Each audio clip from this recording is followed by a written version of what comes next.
just on the spot though, you know. Yes, hello everybody, and you're very welcome again to another edition of our Zoom calls. Today I was just going to have a look at finding ourselves in our relationships, and I was going to focus on the different types of attachments just as a sort of a background to how we are in relationship, but not to focus on them too much, just to mention them in the beginning and maybe have a look at how they affect us in how we relate and in what attracts us to our friends and our partners. I also have done up a circle of relating. You'll see it there at the end of the document. And the circle of relating is actually something that we're in all the time. It starts off with the contact meeting. So that's obviously when we meet somebody and all of that, and how that develops, and it goes into the intimacy, and that needs time to develop. Intimacy just doesn't happen straight away. You know, we need to build up a bit of trust and getting to know each other, and that takes time. Then it goes from that to confluence and the merging of boundaries. Now, this is the tricky part of the circle of relating. And we all go in through all of these all of the time. And where we go, once we get over the intimacy part, we can go into this area of confluence or merging of boundaries, which is an area that we kind of can get into where we think, oh my God, you know, I can't believe I have met somebody that I feel close to and that understands me, and they get me and they trust me and I trust them and I can share anything with them. So I'll do anything I can to hold on to this person. So what I'll do is I'll be as confluent. Now, this is not a conscious thing. This is unconscious. I will be confluent in that I will actually try and meet all their needs. I will try and please them every way that I can. So sometimes in that quest, we can drop the boundaries, we can forget about who we are ourselves and our own needs, and we start to just try to please the other. And of course, that can't last. So what happens after a while is we begin to realize, giving too much away here, must take it back. So then the conflict can begin. You know, the other person can say, well, I'm not getting what I got before, and what's this about, and what does all this mean? So what happens then is we move into, in order to rebalance it, we move into a stage of isolation, where we kind of go off internally on our own. I'm not saying we physically do it, but internally we withdraw. And we go into this place of isolation, which leads us to withdrawing from the relationship. And in that place, we start to kind of think about it, analyze it, what have we done, you know, the whole, try to make sense of it really, and try to make sense of how we can work this out. Like at some point, that can be the breaking point in some relationships. And for more, it'll just be, you have to go back again to contact. In order to resolve this, it means, that's why it's in a circle. It means you need to go back into the contact and the meeting again. And in that contact and the meeting again, we kind of reevaluate at this point what we have been through, because now it's not a new relationship. We're now coming back into contact to reevaluate what we have experienced with each other. And therefore it brings you back into the intimacy where it can be discussed, and then it brings you back into the healthy relationship as it's veering out from the intimacy. As the relationship gets healthier, it recognizes the confluence. It recognizes that impulse to please. And now as people are getting more mature with each other, safer in each other's company, safer in the relationship, they can now discuss that point. So they don't have to go into the isolation and the withdrawal as much. So it's an interesting chart, it's an interesting diagram. We're in it all the time in all of our relationships. We go in and out of it all the time. It all depends on, you know, how long we're in a particular relationship, what's happening in it, all of that. But it's just to draw your attention to that. Now, before I start to say anything else, I'm just going to have a quick look at the attachments as I set us up on the document, and I'm going to start with the secure attachments. And what I'll do is I'll just read out what I have written, And then we'll have a look, we'll go on to have a look to see how you would recognize this in your lives. So I look first at the warm responsive attachment, which is the caregiver's style of attachment is warm and responsive. That means that the carer was generally warm and responsive. He or she was good at knowing when to support and when to let me operate on my own. This is speaking from a child's point of view. And the attachment in that case is secure. So the infant caregiver bond is secure, and the child can explore the environment trusting that there is support available if needed. And the effect that that has on the child as they get older and they go on into their adult relationships is that they find it relatively easy to get close to others, and they feel comfortable depending on them. And they also feel comfortable being depended upon. And they don't worry about being abandoned or someone getting too close. We all go into, by the way, different types of attachment again all of the time. We're never in one type, but there's always one predominating type. So the next type that I have referred to is the cold, rejecting caregiver. So this caregiver is fairly cold and distant or rejecting and not very responsive. The child doesn't feel that they were the caregiver's highest priority and that the concerns were elsewhere. So it's not possible, it's possible that he or she would as soon not have had me. You know, that's pretty extreme, I suppose. And the attachment in that case is avoidant. So the insecure caregiver-infant bond is characterized by little separation protest and a tendency of the child to avoid or ignore the caregiver. So in that case, the child can be left easily, and it can be mistaken sometimes for secure. It can be seen as, oh, she's quite happy to be left. She's very independent, she's very secure, but actually it's that the child has been disappointed and the child kind of feels there isn't much point in protest. So they don't show much emotion when the caregiver comes back. They kind of avoid and ignore the caregiver because it's like, oh, well, you know, they're back. But whether they're there or they're not, the child is just avoidant of any emotional expression. And in adult life, it says, I am somewhat uncomfortable being close to others. I find it difficult to allow myself to depend on them. I am nervous when anybody gets too close, and often when love partners invite me to be more intimate than I feel comfortable being. So you can understand how that would happen if the child wasn't secure in the primary relationship. It would be difficult for them to feel comfortable and close to people. They're always that little bit distrusting, you know, of how close can I get and how safe is this. And the third one is the ambivalent type of contact, of attachment. And this is again, the caregiver style here is the caregiver was noticeably inconsistent in his or her reaction to me, sometimes warm and sometimes not.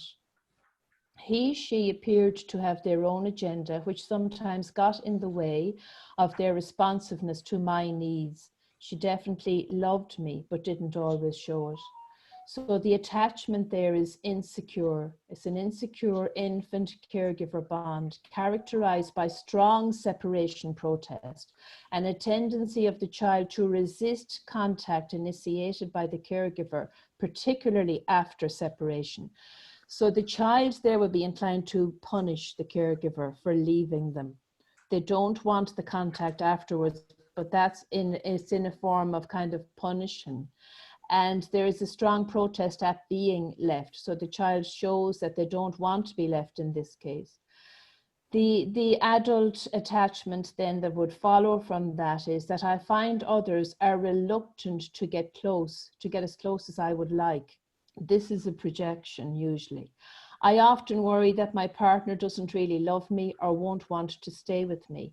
I want to merge completely with another person, and this desire sometimes scares people away. And that, I'm sure you've all known people maybe like that who would appear to want to own you or merge with you too closely, and it can be quite scary because you feel that, you know, maybe you will let them down in some way or whatever. But they're the three basic types of attachment.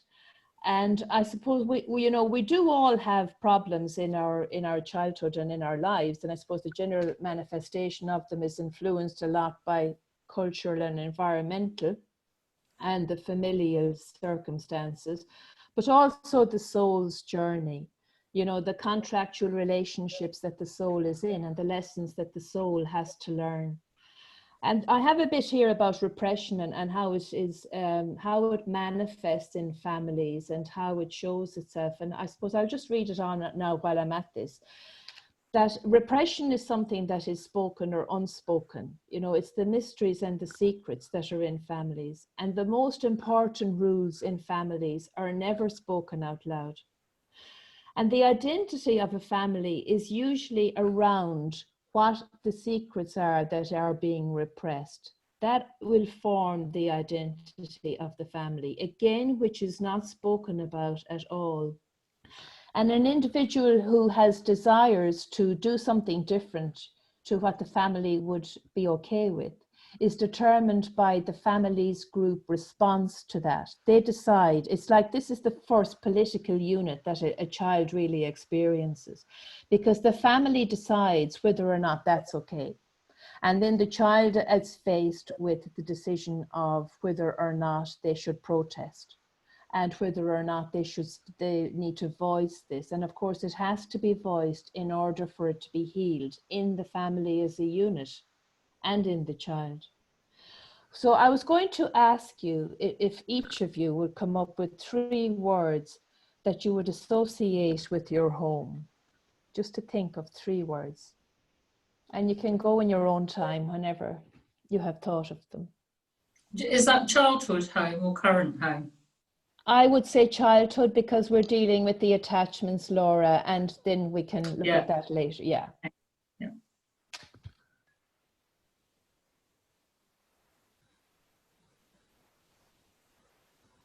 So just to be clear, it's just 3 descriptive words of our childhood? 3 words that you would associate, Jess, with your home when you were a child. Okay, so what I'm coming up with is security, comfort, and reassurance. Security? I can't hear you very well, Dartina. I don't know if the others can. Security, comfort, is that what you said? Oh, here, is that better? Yeah, that's better. Yes. Okay. All right, I had to take you off of my car. All right, okay. Okay, so security. Yes. Comfort and reassurance. That's okay. I'm going to write down what each of you gives me. That's fine. I've got yours. Thank you, Dartina. Okay. Okay, I'll go next. So, can you hear me okay? I can, Matty, yes. Okay, so this is an interesting question. I haven't reflected upon my childhood much. So, one thing for definite was love. Another thing was safety. But then there was an air of avoidance. Okay. We'll have a look at that after the avoidance. Sure. I'd be wondering what that was about. Okay, thanks, Matty. I've got 3, not very positive ones, but emptiness, loneliness, and abandonment. Emptiness. Emptiness, loneliness, and abandonment is how I felt my first 7 years were. Okay, Laura. Okay, we'll have a look at that later. We'll just get you to talk about them. I've got 3. Okay. Illness. Illness. Pressure. And conflict. Okay. So you're Lynn, isn't that yes. right? Okay, yeah. Thank you very much, Lynn. Hey, Mary, I've got 3. Okay, Dawn. Doubt, unknown, and distrust. Okay, thank you very much. I just feel like I want to give everyone a big hug right now. I know. Does anybody else want to share? Yeah, mine. Yes. I'm just Okay, hi. hi. I'm just going to say one thing. For the ones who came in later, if you haven't heard the question, do you want to repeat the questions for the ones? Okay, Martina, I will. I didn't realize people were late. I was just wondering if you could give me 3 words that you would associate with your childhood home. What 3 words come to mind?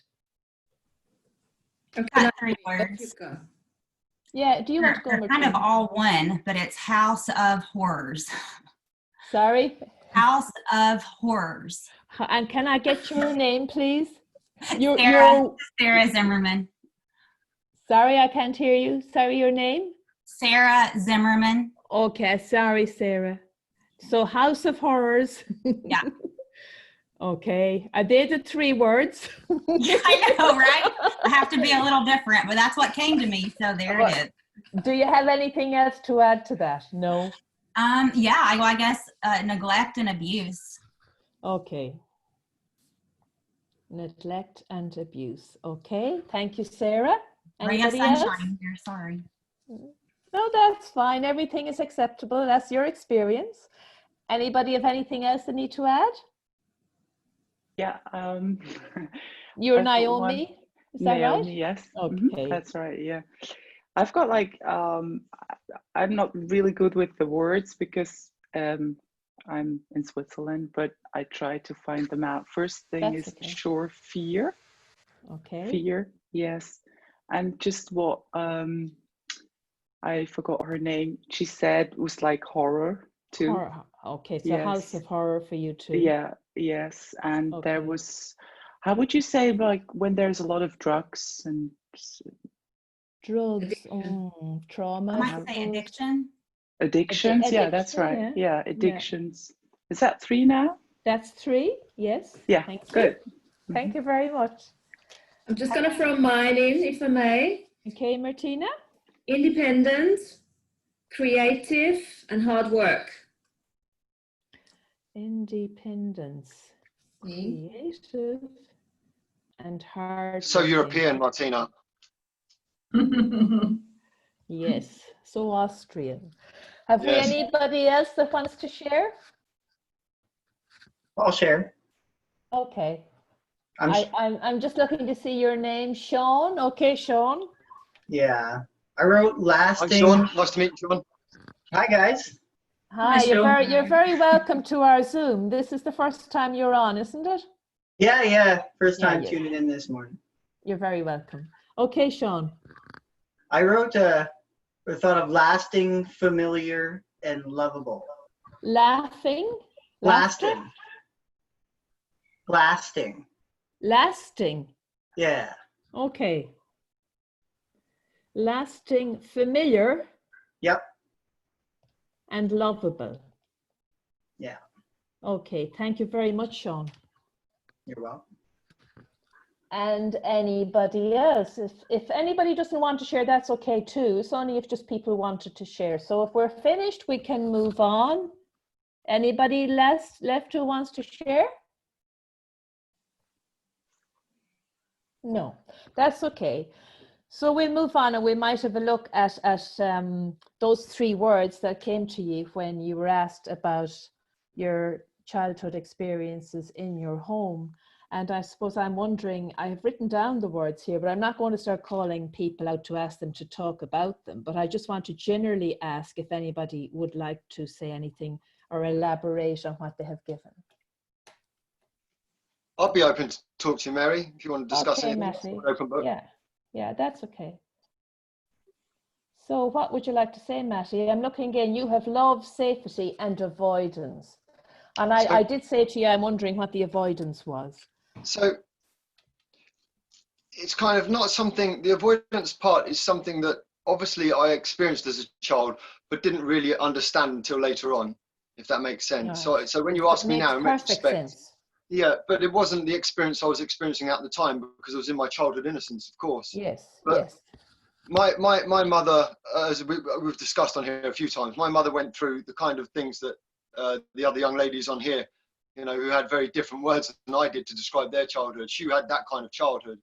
And Okay. so once, when she started her own family, she was damn sure that no harm was going to come to her babies. And I was the first child. And so I was blanketed in love and affection. Absolutely. I can't fault my mother at all. But yet there was always an element of fear behind her. And so because she'd experienced such horror in her young life, as I was growing up, I was hidden from everything negative at all. Anything, because you can imagine the kind of things that I would have said as a child as well. You guys know me well enough now, you know. So there were things I would say that would be off key or offline or just not quite right, you know, and it would, and the fear reaction would be palpable, you know. That didn't fit into the perfect little box, you know. And my dad was a very withdrawn man, very, very much not at all a negative, abusing type of man at all. But you know, the generation where they didn't really show much affection as fathers. They weren't hands-on fathers. They didn't say "I love you" all the time and shower their kids in kisses and stuff like we do these days. You know, it was slightly different. It didn't mean he didn't love us, but there was always a sense of avoidance, and that was always in the background. So it was okay as long as everything was in a perfect bubble. But it was beautiful. As a child, I'm sorry, I can't fault it at all. For me, it was a beautiful way to bring up a child, and I'm grateful for it. But now when I look back, once I was released into the world, then all of that avoidance and the avoidance of allowing me to view the world the way it actually is was very negative to me, and it hit me like a brick. Does that make sense? It does make sense. And I suppose, Matty, what I'm hearing is a difference, though, in the type of avoidance, because I'm not hearing that there was an avoidance of a display of emotional affection and love, because you seem to have got that in abundance, which would have been hugely beneficial for you and hugely nourishing for you. But you were protected from the outside world. And to be honest, I think a lot of parents do try to do that. They do try to keep their children as protected as possible from the outside world, because it is one of the primal instincts of a parent. The parent tries to give the child everything that they never got. And they know that there's, good and bad out there in the world, and they'll try to protect the child insofar as they can for as long as they can. So I do hear what you're saying, and it makes absolutely perfect sense. But overall, I think, you had a good experience in your home. And I'm wondering, would you have any sense of which attachment group you would fit into? Would it be secure, avoidant, or ambivalent? It's funny because it changed, Mary, Like yes, when you ask me these questions. Too. Yes, when you ask me these questions, I'm thinking about as an infant. I'm picturing myself as an infant and what I experienced, but yet then when we start to move into, adolescence, things got very, very fucking different. Yes. There was some seriously not good things that happened in my home. Some seriously not good things. My sister, she grew up, she was a heroin addict. I was a desperate alcoholic right from very, very young, Right. and so the things that we would have been avoiding, that my mother tried to avoid, came back on her, tenfold. So I can't really answer that question because it would require a lot of thought. Well, you're right insofar as you said that it changes, because it does change. Sometimes, though, there is one overriding type of attachment that we have and we take with us as we go on into our lives. But we do fluctuate between being secure and avoidant and ambivalent, which is the anxious kind of attachment. So maybe you could tell me which one I fit into best if I describe it. So what I remember when I tap into myself as an infant, I remember being very loved, very safe, yet my mother feared everything and my father hated everything. And so it was subtle, yeah. So everyone was to be distrusted and feared. That was in the background, but I was very loved and very safe. And it wasn't until I went out into the world. Okay, what I'm hearing, I suppose, Matty, there straight away is that you were very influenced by your parents' types of attachment. Absolutely. Yeah. Because I was just happy for whatever. Yeah, absolutely. Yeah, so your experience of your parents was a loving one, but you were still influenced by their experience of the world and their experience of attachment. Very much so. So it's complicated. But that happens to everybody. We're all influenced by everything. We're hugely influenced. And also when you talk there about the the stuff that went on in your family and how it sort of hit the fan when you went into your teenage years, you know, it does sound a bit like that there was a lot repressed, and that there was a lot repressed in your parents' lives. You mentioned your mother's experience and how Yes. that would, you know, what's repressed does have to come up at some stage. So it can come up in your lives, in the lives of her children, you know, so Yes. it's always there in the unseen and the unspoken. Oh, But we can come back again and we can talk more to you on that later on. But I might just move on at this point to somebody else to see if they want to talk absolutely. about theirs. Thanks, Absolutely. Lindsay. Thank you. Thank you, Mary. All right, thank you. Does anybody else want to say anything about their 3 words? Yeah, I'm happy to, because I've got a question with it. Okay. And I said it's basically the first 7 years where I had this whole situation of uncertainty and the loneliness because the house was often empty, and fighting parents. I think someone brought up conflict, I think Lynn, and yeah, that's probably one of the words I should have used as well.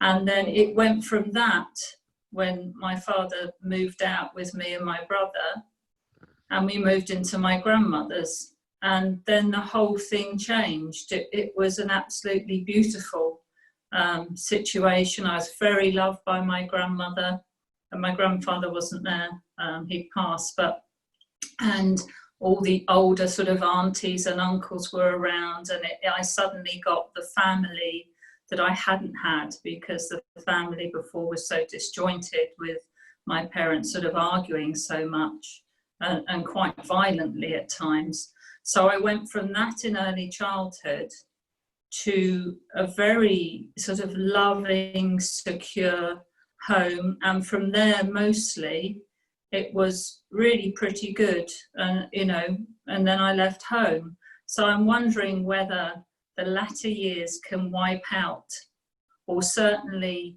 turn around, you know, flip the frequencies on the first 7 years, or is it in the first 7 years that really does give us some of the basis for the traumas in later life?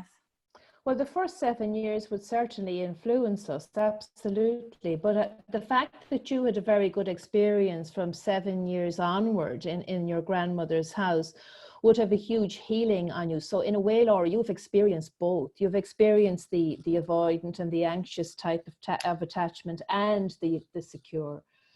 So in some sense, all of us do experience all types at different stages in our lives. But as I said, there's one overriding type that we usually take with us, depending on what the childhood was like. But yes, I think that was a wonderful experience that you had with your grandmother, and it must have felt nourishing and safe for you and healing. Oh yes, very much so. Yes, it was quite different. And then eventually my dad got his own house, and I just lived with my dad and my brother really till I left home. And home was good. It was happy, because you haven't got fighting parents. Yes. And I was the youngest by a good few years, so maybe I was a little more indulged. I don't know. But it became, yes, it was, you know, I look back and I think overall my childhood was happy, was very happy. That's interesting to get that reflection. Thank you, Mary. Yes, okay. Thank you, Laura. Does anybody else want to share their 3 words? I'd like to just say something what came up for me when Matthew was speaking. Okay, Martina. Because it really applies, I think, to all of us. It's actually what it's the feeling, the physical feeling that you remember when you were a child. It's not so much what they said to you, but you know, with Matthew, it's such an amazing,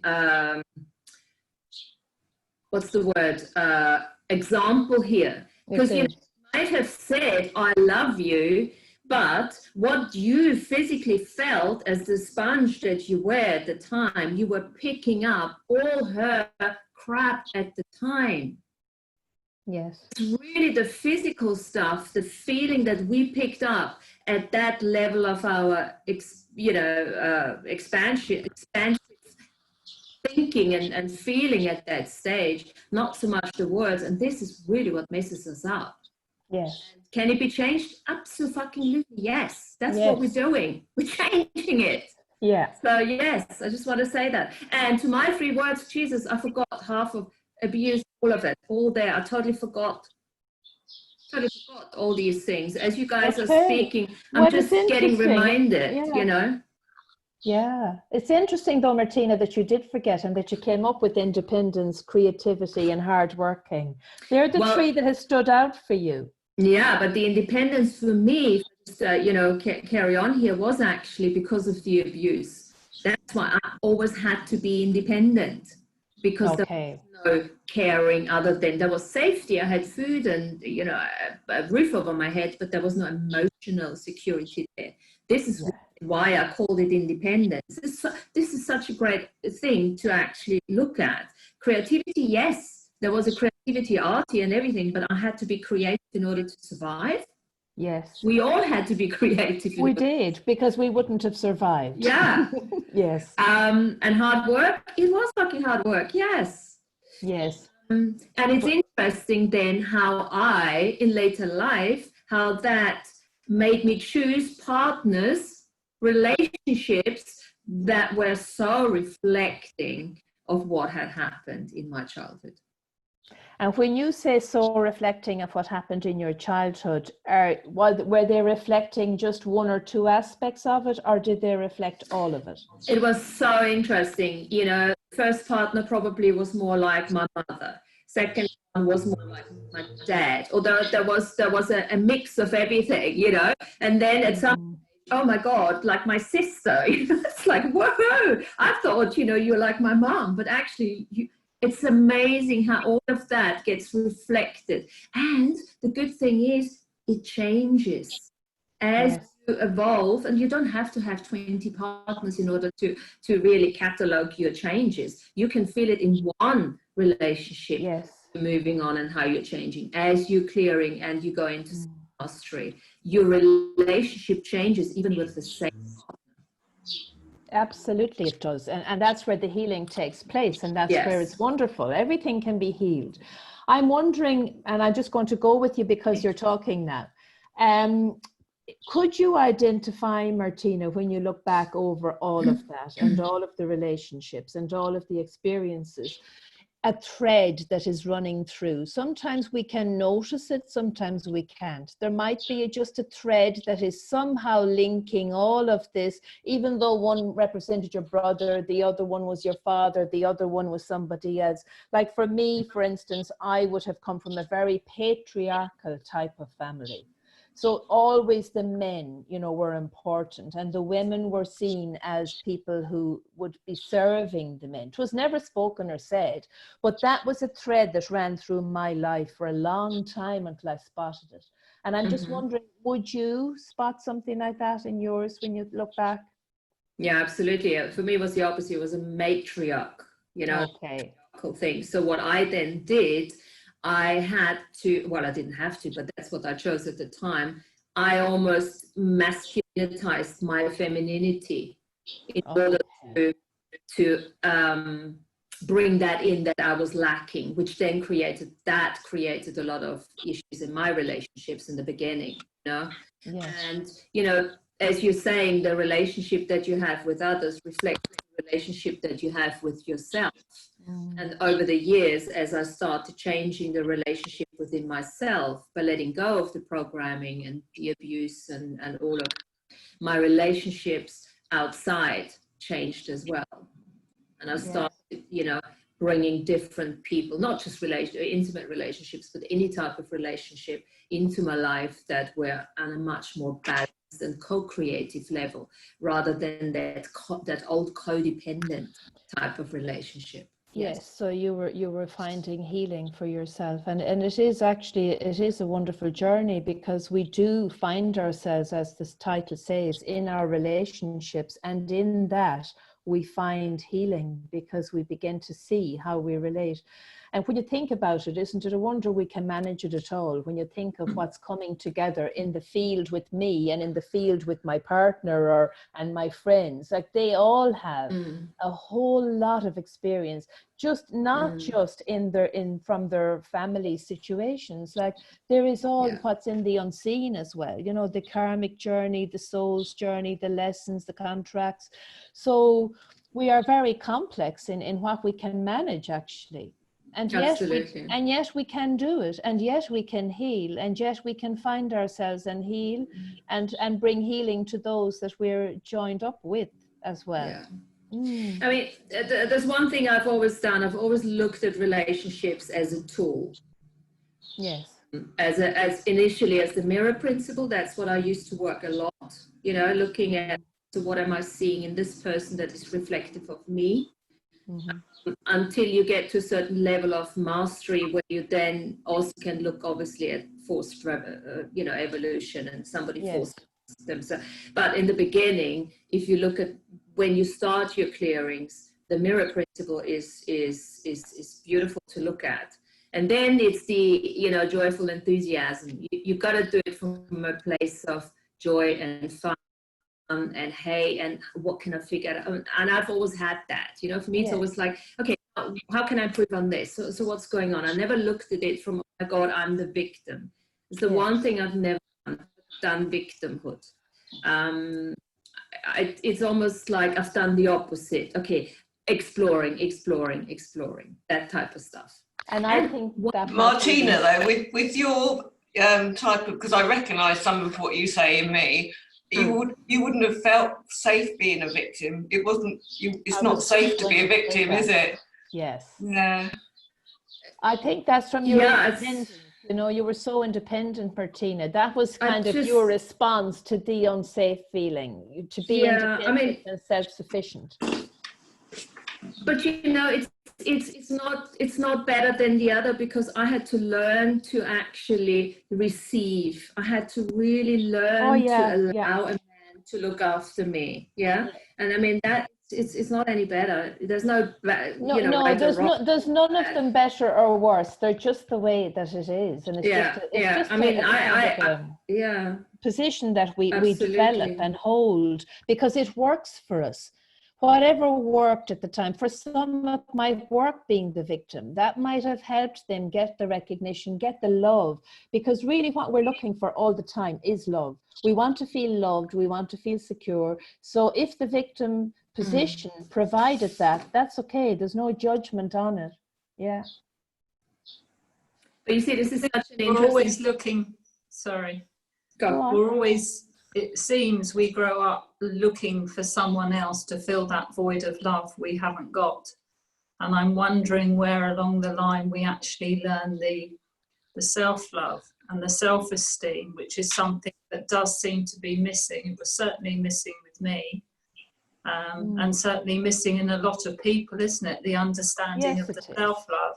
Yeah. When we put our faith in enough shitty people and get crapped all over so many times that we eventually realise maybe we should just look after ourselves.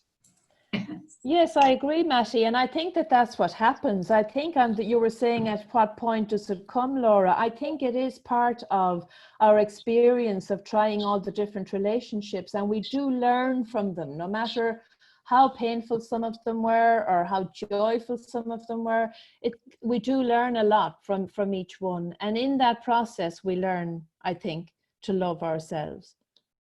Because we learn that we can depend on ourselves. You know, the child, you see it in growing up, is always looking at the outside to reflect back to them what they are. Children don't have a sense of who they are in themselves. They actually don't think they're separate for about a year. They think they're part of the mother. So if the mother doesn't look happy, the child internally thinks that they've done something to create that in the mother. And I remember scanning my mother's face as a child, because I used to wonder how she was today, and I would sit and just look at her. She didn't know I was doing it, but I was, and it was just to see what her humor was like, how she was feeling today, you know, that kind of. So I think that that's what happens in the different relationships then as we grow up. We begin to just pick different people that we think they're going to supply what it is that we need. And in that process, we'll have a few until we finally start to realize in our maturity that it was already within. Yeah. Yeah. But that can be quite a long old journey, that one. It is, yes, and painful. Yeah. Especially once you have children of your own, then you start to realise, because it's very easy to work through these programs until you start to project them onto other people, then they become very, very apparent, don't they? They do, yes. Right back in your face. And those new children, right? Yeah. Generation, there's such a big difference of our generation and the next, our children now. I mean, it's just no ways they would have ever, allowed themselves to be treated the way we did. Okay, I just want to welcome Casey here. I see Casey has just joined us and she's saying her 3 words are anxiety, curiosity, and solitude. Have I got everybody else here? I have. Yes, I heard you there, Martina. That is so true. There's a huge difference in the way the children are brought up now to the way that they were in our generation. And and all of them has pluses and minuses. Like, I mean, it's sometimes, we were kind of seen and not heard was kind of the title for what was expected of children when I was young. So you weren't encouraged to use your voice, but more so if you were a male, you were, but not the females. They were quieter and more, Well, I come from a matriarchal family, and they never shut up ever. Yeah. Not one of them, honestly. It's like if people who come from a matriarchal family, you think that men can be strict. Men are avoiders. They like to avoid stuff. Women like to head things face on, And when you've got scores of them all at it at one go, oh my Lord. Yes. So this avoidance, how cool is that? Yeah, you growing up with avoidance, and now you got how many chicks? 5 chicks in your house? Yeah, gosh. Yes. Women everywhere. Right in there, Maddie. We're learning through contrast, right? Yes. Oh, I love my life. It's beautiful. I just want to say one more thing to this. Yes. The question is for me now, coming from those, what have I actually, because it's all about love, right? Relationship, about love on some level. And I still haven't figured out what love actually means to me personally. Yeah? That's a good question, yes. Yeah. And the thing is, with all these words that we've just brought up and the realization that it's actually, they might have told us they love us, if they have, but what did they feel really? How much of the attachment, as you said, have we actually picked up through, being the sponges and everything? So what have we actually identified love as? Well, I think it's associated with attachment. I think love somehow is linked with attachment. And should it be? Is there some other form of love? I don't know if any of you read Scott Peck's book where he did a chapter on love. And he talked about lustful love. And he talked about that that was the type of love that brought couples together and that got couples to commit and then to have kids and all of that. But he says in his experience of working with people that true love doesn't begin until that dies. And when that dies, which is the part of the withdrawal in the circle of relating, it's the feeling is, that this is it. I don't know what I'm doing with this guy. Sure, he never loved me anyway, and I'm out of here. Or do we sit down and do we talk this out? Because then he says that the next chapter in that is that the couple has to make a decision. Are we going to commit to each other? Are we going to commit to this? We have kids. We promised each other we would do this together. Are we going to commit to that now? Are we going to make that decision, or are we going to go our separate ways? And in his book, he says that that's when real love begins. And it's almost as cold and as calculated as that. So that whole thing of the rosy, lustful feeling and, you know, walking on air and all of that was never real. It was just what it was, just a journey of, you know, being kind of infatuated by the other person. So I suppose, I don't know, that doesn't answer your question, Martina, about what love is. It's a huge question. It's more, what do we associate with love? What do we think love is?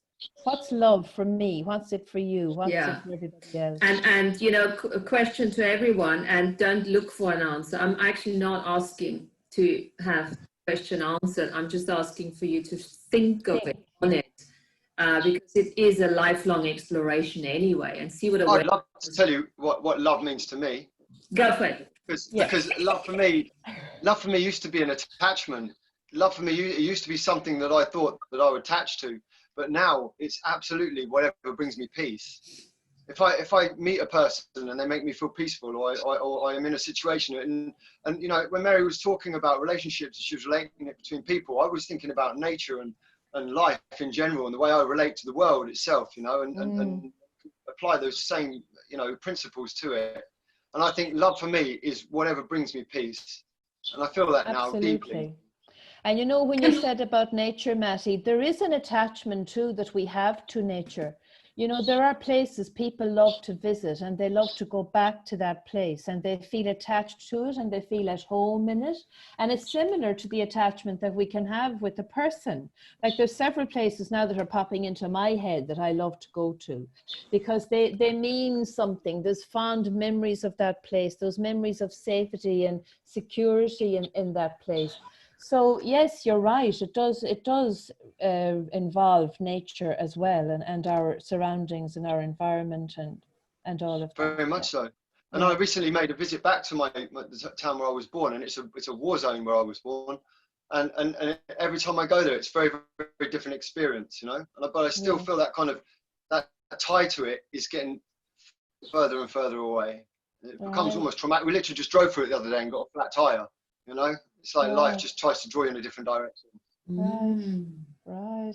Wow. To me, love in my relationship, I think to me, love means true intimacy. And I don't mean sexual intimacy. I mean being comfortable with somebody, to be honest about how you are, and sort of knowing somebody sort of almost inside out. And interestingly, I think that's only I've recently got divorced. I mean, we've been separated for 7 years, but I divorced in January. And funny, I think we probably love each other more now than what we did before. We're not together, but that doesn't mean to say we love each other any less. It's just a completely different relationship. And I think that comes from the type of attachments we had to start with, because I think I was probably frightened. I think I vacillated between wanting to merge with somebody when I was younger to actually, if somebody got close, I'd run a mile. So, and I think, as I've said before, I married somebody that's turned out to be transsexual. So obviously, when I was married, we weren't really. I mean, we had a marriage and we were sexually active, but we were intimate. But obviously, there was a big avoidant thing from both sides. We weren't available to each other because we couldn't be on some level. Yes. And now that's out of the way. We now know each other so well that, you know, we're still very close, even though we're not in a natural relationship as such. But it's become more like a family. That's who I consider my family is. And probably is the only person I truly trust. And I, you know, when earlier on I was talking about that idea of something being repressed, Lynn, and how we, you know, it's the unspoken that's in a relationship or in the families. And sometimes that's an interesting question to bring up with somebody that you're in relationship with. You know, what is in the unspoken between us? Because the relationship happens in the space between two people. That space is where the relationship is, because it's what I'm putting in and what the other person is putting in. So sometimes and you were saying you didn't get on so well when you were kind of dealing with this or not dealing with it, and it was being avoided.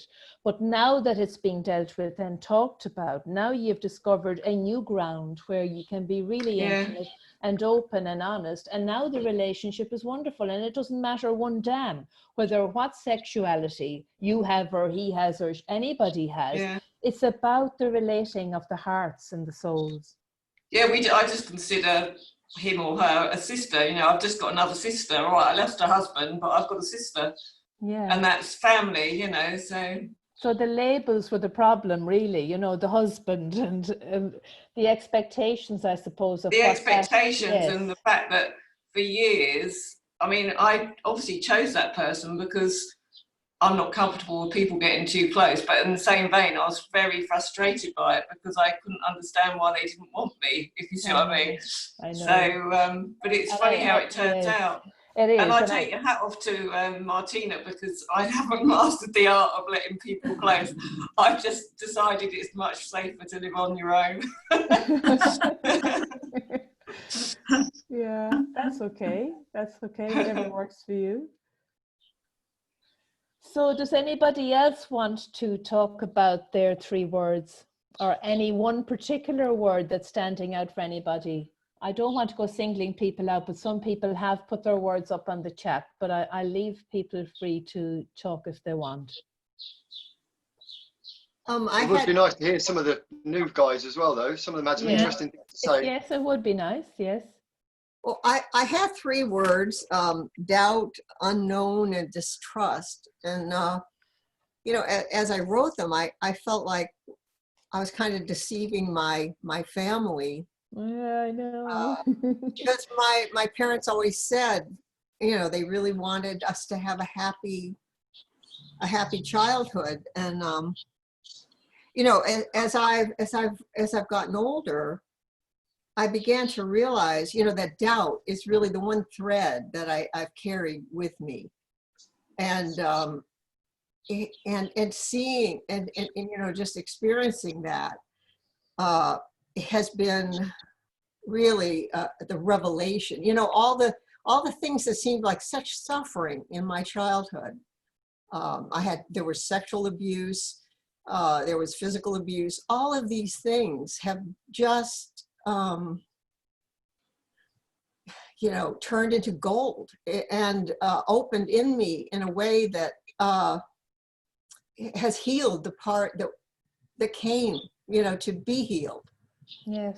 In a way. I don't know exactly how to put it, but like that doubt, that's a very painful thing for me, to constantly have been doubting this being, you know, this self, this consciousness, like never believing or trusting it. I know. And coming to the point where I am now moving into a place where I am trusting and I am able to trust. Okay. Just to see the sense of that child who came into this family and thought, who the hell are these people? I could not understand them. I still really can see where I could not understand them. I always felt so. You felt different. I thought I was adopted, yeah, right? I sure I was adopted. Yes. I couldn't have come from them. And so that secret, you know, was always there, that I'm not like you and I have to hide it. And a lot of that was doubt. You think that it was your self-doubt, is it? Is that what you think? Your own self-doubt? Yeah, I do. Okay, but maybe you were different, Dawn. Maybe you weren't a match energetically to them, or your level of consciousness was different. Yeah, I think it was really different, yeah. And to try to figure out how does this fit into that? It was like trying to find that puzzle piece, you know, and nothing fits, and looking for another one, like something's got to fit here. I know. Nothing fit until I fit. Here. Well, until You're you a fit, gift, Dawn. until you fit with yourself, until you fit with That was yourself, it. that's a very painful, yeah, that's a painful place to be, because the child wants to fit in with its surroundings and the people around the child and the family, because that's the unit and that's all they know. And it is very painful and isolating, absolutely. Yeah. I would have experienced some of that myself. I know what that experience feels like. But it's until you begin to fit with yourself, and that's like everything else. It's a long journey. It's a fucking long journey. Yeah, it is. Yeah. But here we are. Here we are. Yeah. I think you're beautiful, Dawn. I think you're beautiful. Yeah. Yes, you are. All of this, Mary, sort of sums up for me that so many of us haven't had or learnt the self-love. So we carry forward all these childhood issues and traumas into our relationships in the future, don't we? We do. And until people learn the real self-love, love is about loving themselves, so that if they're with somebody else who loves themselves too, then really that's when you get the really, you know, a more purer love, a purer relationship that actually works, because with self-love comes self-sovereignty.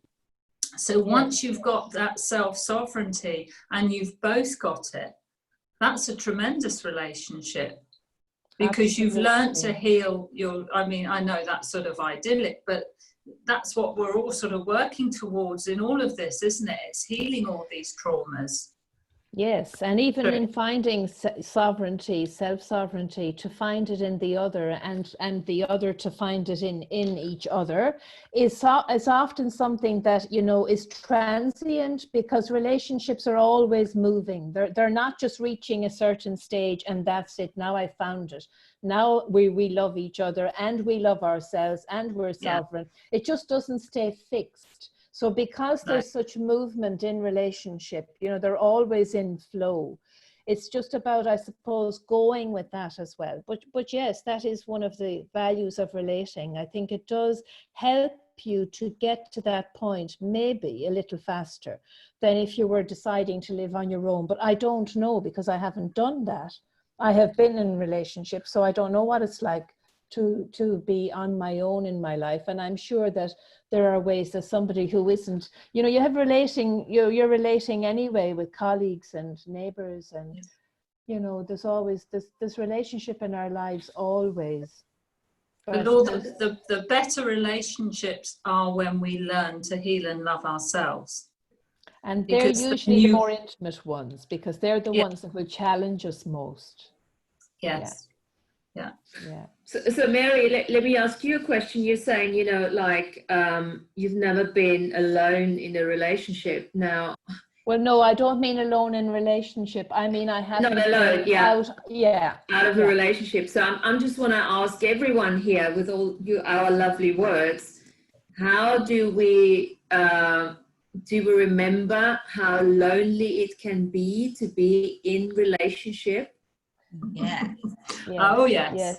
Oh Very yes. And it's worse than being on your own. Absolutely. Yes. Yeah. And you know what? The good thing at that stage was that, you know, all this business of, you know, taking responsibility for the level of your awareness.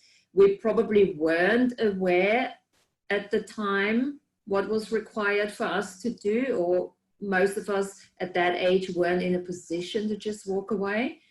And then the older we get and we become the adult to our inner child, this is then when we start having to take that responsibility that equals our awareness, saying, you know what, this does not work for me. And now it's time to either leave, to out-vibrate, or completely out-create this relationship. Absolutely. Be honest with yourself first, and with whoever you're with, be it now a business partner, be it now a child, be it now, you know, an intimate partner. Absolutely, Martina. And just to say it, being in relationship doesn't mean, of course, that you are not alone, because the biggest pain of all is the one where you're alone in the relationship. Yeah. Yeah. And And I all think- of us will have felt that. I think each and every one of us know what it's like to feel alone in a certain aspect. I know, like even amongst, even just the spiritual journey of itself is a lonely journey. You know, I don't know if you Yes. guys experienced that as well. You know, but there are people that I share deep love for, and we share a moral code. But yet my spiritual journey is my own. It's so deep sometimes and so withdrawn. You know, I have to try and find a fine line between that world and the world where I fit in with all these lovely people that I'm in love with. You know, for me, Yeah. that is alone. And I did learn to be alone. I have learned that. And sometimes I learn to be alone and it's my safe place. But sometimes it does feel a little lonely, if that makes sense. Yes. So this loneliness, yeah, I've worked a lot with that, and I was starting to realize that, you know, actually it's a lie. It's actually a lie. Mm. Because you're never alone. Because you have a body. Yeah. Yes. And that's the Yes. thing. If you feel alone, it's like, okay, who is talking? Who is this? You have a body. You're never alone. And this is when it all starts to actually start having this relationship with your body and kick it off that with simple stuff, you know, what are we going to eat? What are we going to wear? Would you like blue? Would you like red? You know, kick it off with that. And then actually get that sense of what is actually joy with bodies. What does it actually mean? You know, and once you practice that with yourself, then you will be able to communicate that to your other half, to somebody else, and say, hey, this is what I require. Because I think, why don't we get stuff? Because we don't even know what we're asking for, because nobody ever taught us what it is. What does it look like to be joyful? And nobody can, because they don't know either. We have to find that for ourselves. It's you know, it's part of, yes. And I suppose the thing about, you said something there, Martina, that I wanted to come back to you on. Oh, it's gone straight out of my head now, but it's about the loneliness piece. Oh, yes, yes.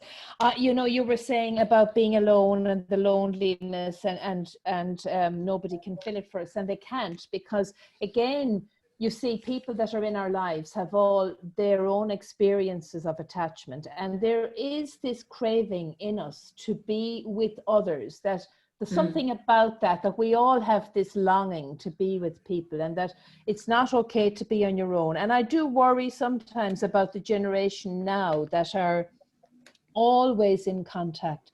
You know, they're always in contact on Facebook, through social media. If they're not presently in contact physically, they're always in some sort of contact. And it feels like the children have to be always doing things and in games and in sports, and, you know, every evening has to be filled with something. Whereas when I compare that to my childhood, I had an awful lot of alone time as a child. I had an awful lot of time to think and to dream and to daydream and to wander. And I think that was invaluable as a child, that I had that. But I don't see that as much in the way children are brought up now. And I think that children now have a problem with being on their own and you know, dealing with that aloneness that's a perception, as you say. It's not real. Oh, Mary, And I'd love to jump in here. relationship with their self. Sorry, Matty. Sorry, it's okay. Sorry. And their relationship with themselves that comes from that, whether it's with their body, as Martina said, or whatever. But it's having that alone time that you build your very first fundamental relationship with yourself, isn't it? Exactly. And when you start to get the yeah. relationship with yourself balanced or right, whatever word you want to use, then going ahead and having relationships with other people become much better relationships. Well, at least we might know something more about ourselves, because I think that children now have an attachment, actually, now that we're talking about attachments, to the technological gadgets, and they're all brilliant and they're all wonderful, and they're, you know, obviously this is the time of technology and it's great, but it's again about getting the balance in everything, you know, and the pendulum is inclined to swing too far, maybe one side, and it's just about getting that balance back. So okay, this is a really cool thing you're just saying, because, you know, I'm just thinking, you know, we're all consciousness explorers, right? Now, yes. Everything has consciousness. So yes, I'm using the body because it's a nice way of saying, hey, you can actually never be alone. But actually, I have a relationship with this mug because I really like that sunflower there. I have a relationship with a book when I read it, you know. So we are constantly relating because that's innately who we are, right? Yes, yes. And the more fucked up we got in childhood, the more messed up is our relation until we start actually cleaning this up and getting rid of all the programming and stuff. So now these kids nowadays, they're spending a lot of time on the computer. Are they having a relationship with the computer? Absolutely. Is that really so bad? Or is it with who's on it? I mean, in their sense, you know, the social media, is that what they're relating? Is that what the attachment is to? What it can provide them with? What it can provide them with? Connectivity to each other. Yes. You know, I'd love to interject here, Mary, because I'd like to hear your opinion on this. So this is quite personal to me and pertinent at the moment, because we brought our children up very, very different. So they never went to school. Right. And we've always just existed in the houses. We moved around a lot, and we kind of, you know, we didn't used to socialize all too much. And our children were brought up in a very comfortable environment, but we were very, very close as a family. All so much so we used to sleep together in the same room. We called it a nest. Yes. We just enjoyed it that way when they were young and they were babies. We called it, and eventually it turned into a whole room that was just one big bed. And they got very old very quickly before we said to hang on a minute, surely we need our own space, you know? Yes. So they've had a very, very comfortable life. They're brought up with ceremony. They're brought up with all of these, you know, these beautiful natural ways of life, good diet, good friends. They've got all of these friends that you know, adhere to the same principles. But yet they suffer this strange anxiety, and all of them do it. So even to the point where if we're in the living room and one needs to go for a wee, someone has to go and sit on the stairs with them so they can be with them just 6 feet away. You know, they all have to go somewhere together. If we're all downstairs and there's no one upstairs, then two of them will have to go up, or at least take the dog, you know, and it's this anxiety they have. They can't go even from one room to another without each other. And they haven't been brought up in fear. And I'd like to hear your opinion on that. I think that's very interesting, especially, I suppose, when you tell me that you all, you know, shared the same room. I'm just wondering, you know, in relation to that, was there maybe there wasn't enough space given to the child to find their own space at some stage in their development, and that now that there's this kind of attachment that they have to have somebody with them everywhere they go, of course they will grow out of that, and it's not a major thing. They will obviously grow out of that. Like we all have had that in different ways with our siblings. But I would say that there is probably something in that though, because, you know, the child moving into their own bed is kind of the first separation, isn't it, from the parent? And I remember it being a trauma, Mary. You know, I remember that being slightly of a trauma, you know, and it is, because that's why there's trouble with it, and they're constantly getting up and going back into the parents' bed. So my children did that too. You know, we did. I never. Sorry. Yes, go on. No, go on. We did come to the point about. We did come to the point over the last couple of years. We said, right, this is enough now. We need our own space, and we had to prepare them slowly. And so we did give them their own rooms, and that now has culminated in them all having one room but in bunk beds. You know, you see, it is the need, isn't it, though, for separation, and it does bring up separation anxiety. And no matter how far we kick that can down the road, we do together all the time, Mary, all the time. We're always together, always have been. Yeah. We have to face, though, the separation anxiety, no matter how far we put it off. And that's why it's so difficult with the children moving out to their rooms or even just another bed. And they want to be back in with the parents, and the parent is gradually britting them out. You know, this over and back thing goes on for quite a while. And that's the parent being kind and trying to do it slowly and trying to ease the child out. But it is something that can't be avoided. And I think that, you know, with your kids, if they're wanting two people, one to stand on the stairs while the other one does something, it is an anxiety, and it is something they will get over. But it's something that I think, you know, you could kind of maybe start working on slowly, It doesn't have to be anything fast. It's just something, and even tell them what it is. Yes. And ask them what they're afraid of, because there's a fear in that. Well, I did get sent to prison, didn't I? You know, and Do you think everything that's was it? okay up until everything was okay up until that point, you know. And then I think it was just the fact that one day I was gone. They didn't see me for 6 months. You know? And did you notice that you know, that your children were kind of wanting to be more together after that experience? Yeah, that was a catalyst. It was Okay. definitely trauma.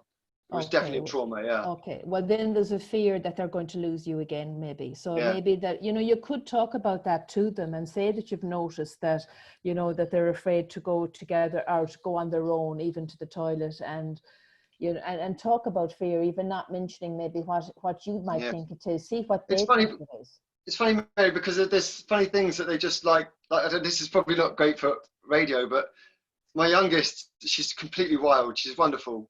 But she likes to piss in the garden. and yet, you know, the garden is further away. So she would run outside to the back on her own and do that there. Yeah. But if it was in the house and it was in the dark or slightly, you know, then she would need her sister to come and stand with her, or the dog at least, you know. It's funny. I don't know. They have these little strengths. Yeah. No, it's interesting you said the dark, because you see the dark can actually make a lot of children fearful. But I would talk to them about it and ask them, why is it easier to go to in the garden if they want to do a wee rather than go upstairs? Mm-hmm. Now, it could be the dark, but it might be something else. You know, now that you mentioned the dark, that would be a factor.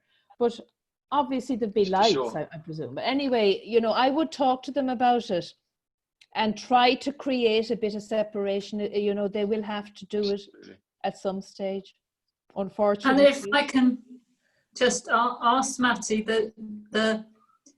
this is not said in any criticism, this is just neutral, the sort of the lack of balance with all your children sleeping in your room with you and your wife must have been difficult for yours and your relationship too. Absolutely. And you know, there's things, I don't know, there's stuff that I just can't say as well, you know. Lived a very, very unusual life, you know. Yeah, well, that's we okay. You very don't much, have to say anything. Yeah. Yeah, we very, very much, you know, together as a unit, and we lived like gypsies, and that's how we've lived. You know what I mean? Just moving around silently here, there, all over the place, and we're coming to the point now where we see it's been unhealthy, and so we're trying to put those pieces back, bit by bit, and integrate them. But there's this, you know, there's this always this air of don't know, fear around. Fear. I can pick it up. And the one question I have for you, and I don't want you to answer it, but I just want you to think about it. When you were bringing them all into the bed, and when there was all this unity and no separation and all of that, just look yourself in your own time at, is there a possibility that you were trying to compensate or overcompensate for something in that? Just have a think about that, or talk about that with your I tell you what, Mary, I know you say think about it inside, but actually what came to mind as you're saying that was I actually think that I was more dependent on them than they were than me. Because they were very possible. Yeah, that's very possible. And you see, then the compensation then would come into that if that's how you felt. For sure. But I don't want to go into anything that's too personal. Yeah, no, that's okay. That's okay. It's all good. I don't want to take up all the time. I usually talk too much. That's okay. That's okay. So, does anybody else want to share anything on their 3 words or 1 word or any word? I've got some thoughts, not necessarily about my 3 words, okay, but just kind of fleshing out sort of a recap of what we've been talking about. First, Matthew, thank you for sharing. I think I'm a parent too of 3 kids, 3 very wild, different kids. And I think it's hard. It's hard in this society, in this culture, in this world, finding your north for yourself, for your family. So kudos to you for living a gypsy life, for questioning yourself, I just think that's a lot of courage and bravery and insight. And anyway, kudos. So back to everything else. So I've been thinking about love. So kind of this attachment, but really I've been stewing on love. And I just feel like in the English language, and I only know English, but several other people here know more than that. I just feel like for English, love is just such a basic word. Our language does shit for love. You know, other languages have a jillion different expressions of love.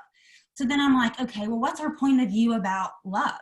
Like, our language restricts it, but I think our point of view restricts it too. So is it important to define like that?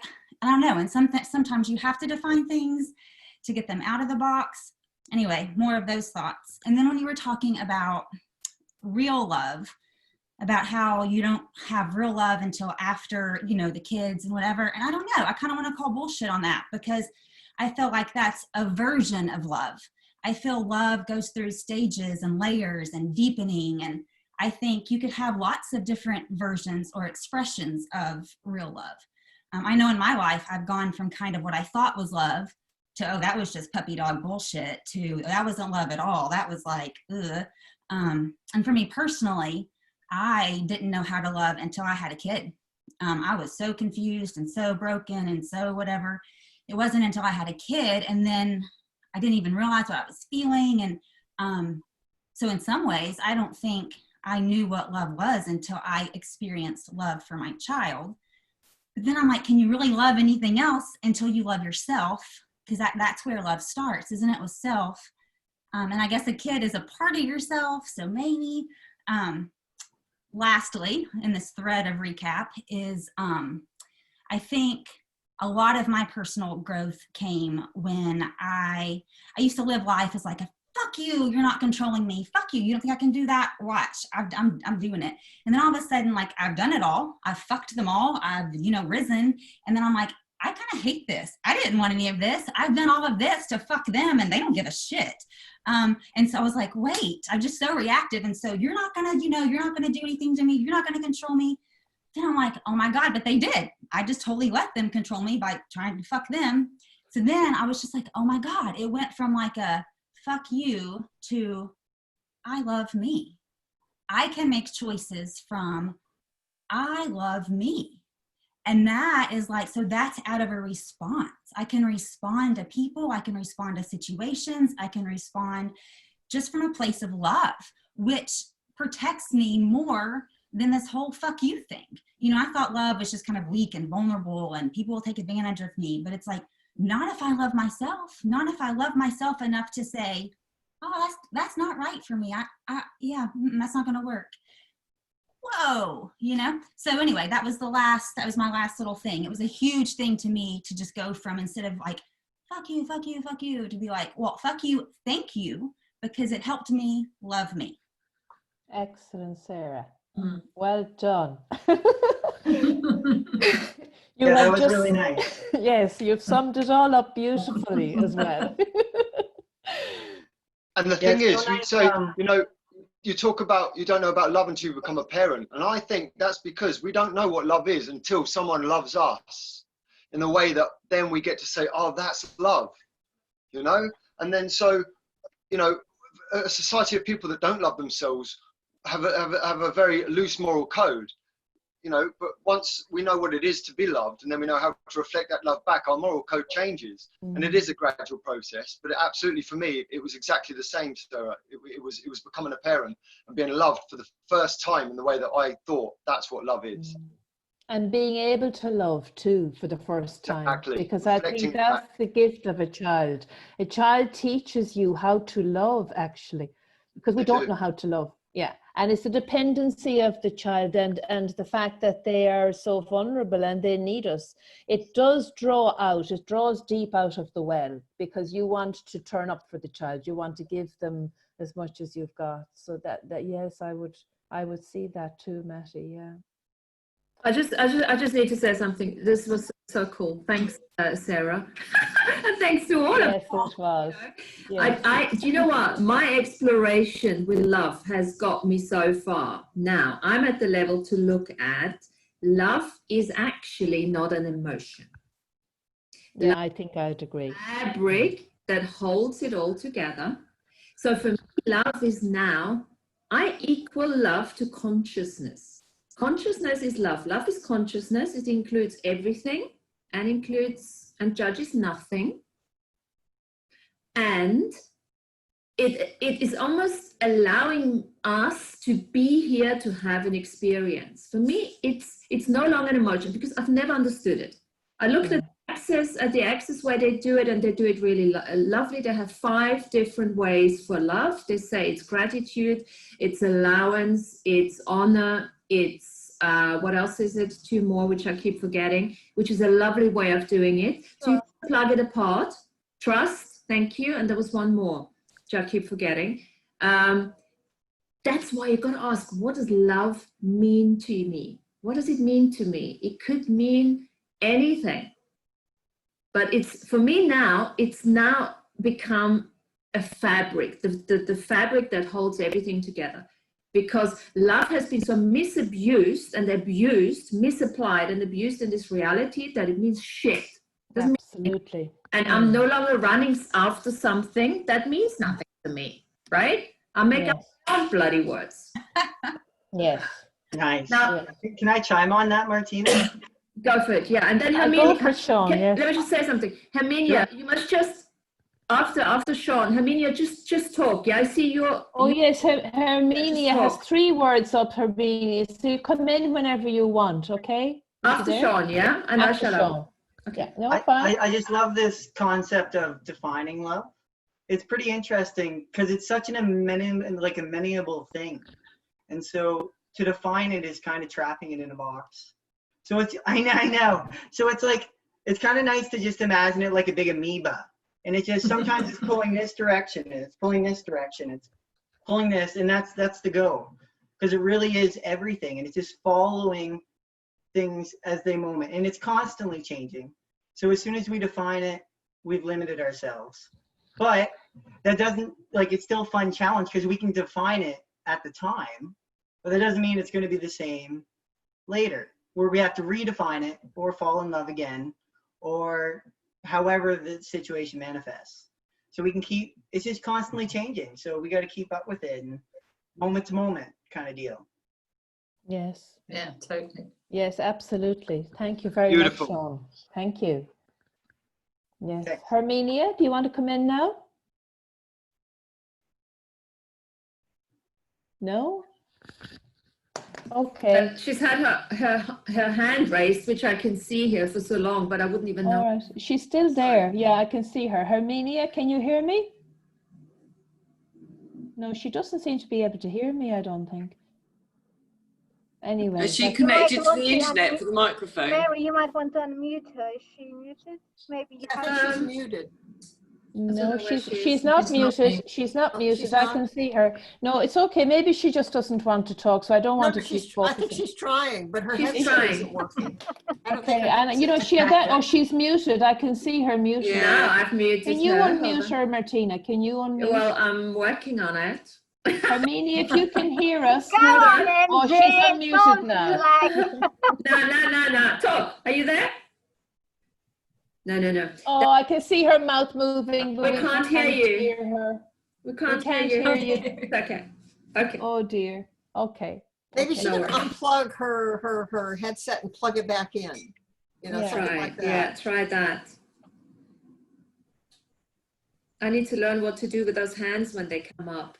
As a. Do they come up as hands on the bottom of the screen? She put her hands up, but I don't know what to do with that. Okay. All right. Okay. Are you working now? Can we hear you? Can you hear us? She can hear us. Herminia, we love you. We can't hear you, but we love you. Yes, we do. I just want to go back to what you were saying there, Martina, about the consciousness, and I think that's fabulous. And I think that just so sums up actually what love is, because the words that we are coming up with are all attributes of love. They're like the symptoms of it, really. But to define what it is, it's in itself. That is so good. Consciousness is, yes, absolutely. Well, it's like what Sean said. It's an amoeba. Yes, it is. It's an amoeba. It continuously changes, and as soon as you define it, you restrict it. You limit. You do. But not to say we can't have fun doing it at the time. Yes. And you know what? And it sometimes does help. It just does help because there's so much misidentification. So at least you know the opposite. I love working with the opposite.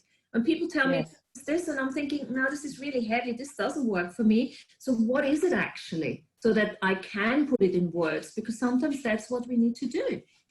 And I feel that sometimes love is the opposite of entropy. So, you know, what do you call that, amoeba? Sometimes when things are entropic, when things don't make sense, when they're scratchy, when they're, you know, when it's the opposite of that and things fall into place and everything's, you know, that's love, isn't it? That's it's hard to explain, but but you know, for me, I love people sometimes instantly. As soon as I see them, I love all of you guys. You know what I mean? And I mean it properly, you know. But it is, and it's that sense of peace that you get when everything is not entropic. Yeah. If that makes sense, man. That's just, you know. I think we need to do a Zoom on love. What does Can love I say mean something? to us? Can I say something? Yes. Yes. We'll Can I do say that. something, Mary? Sorry? Can I say something? Absolutely. Go ahead. Hi, guys. Obviously, I've done Ho'oponopono with Dr. Hewlett, and, you know, we talk about love, and it's like you say, you know, one will have, say, this is that. So like Martina was saying, you can all define it wherever you want. It's just data. For me, and the way that we spoke about it with Dr. Hewlett is love is energy, just energy, okay? But the more you master that energy, the more you fall in love with yourself. Can't really put it in another word but energy. That love kills everything, creates everything, allows everything, receives everything. So it's like when you create that automation within your subconscious, that love, that energy, the thing is fall in love with you, but fall in love with crap.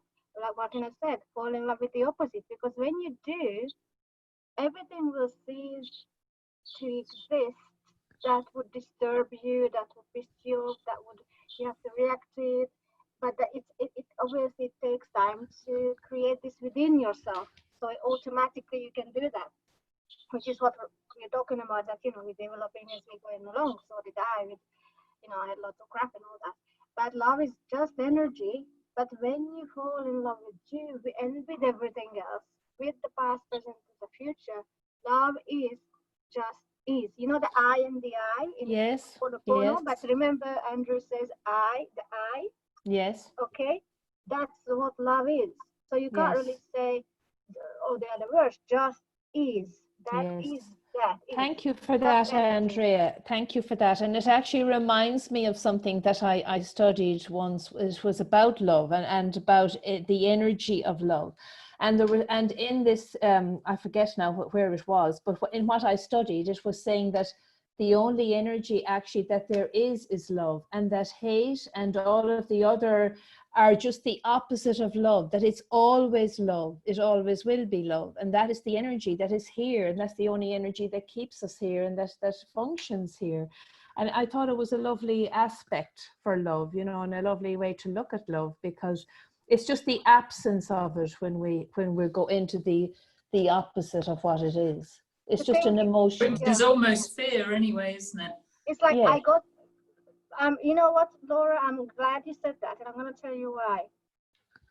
I've reached a level that when, this is what I wanted to write in the Zoom thingy, fall in love with yourself, but when you do that, you have to be brave enough, like Laura was saying, fear, brave enough to really step into that energy, to really say, okay, I'm going to step into it, I'm going to receive what I know, no matter what.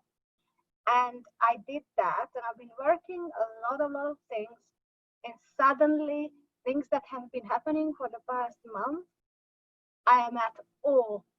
I can't believe it.